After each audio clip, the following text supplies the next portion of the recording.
Recently someone told me I had one of the best resting bitch faces they had ever seen.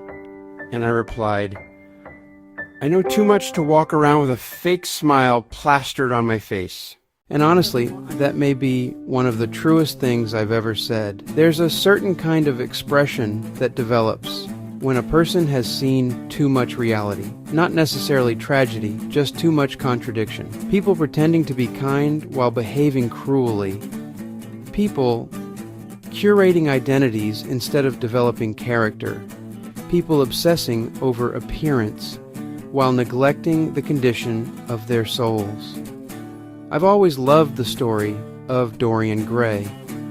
A man remains physically beautiful while a hidden portrait absorbs the corruption of his soul. Today, modern culture reversed the story.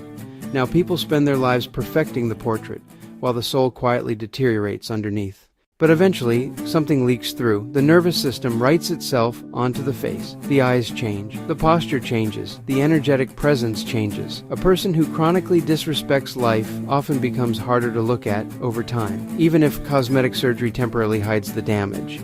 You can inject the face. You cannot inject the soul. And most people already sense this intuitively. They know when someone feels peaceful. They know when someone feels predatory.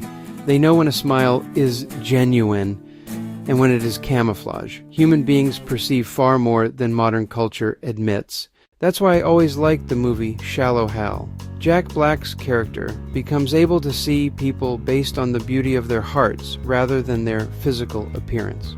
Funny concept, but deeply true, because beneath physical appearance, there is an energetic reality to people. Some people make your nervous system relax, others drain it. Some people bring coherence, others bring chaos, and often the body knows before the mind catches up.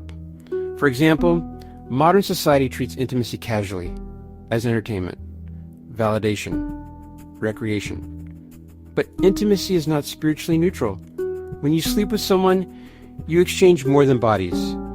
You exchange nervous systems, traumas, emotional imprints, attachments. And many people have no understanding why certain relationships leave them emotionally fragmented long after they end. This is not morality, it is consequence. Because emotional safety matters more than chemistry. Real relationships are built on trust, not stimulation. And a society that disconnects sex from meaning eventually disconnects people from themselves.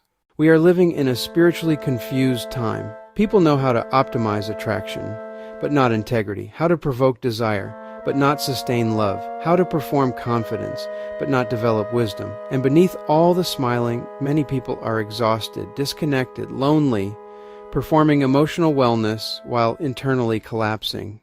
So, yes, perhaps my resting face reflects someone who sees too much contradiction to smile artificially all the time. But behind that face is not hatred, not bitterness, not superiority. Just empathy for a world silently suffering underneath the performance.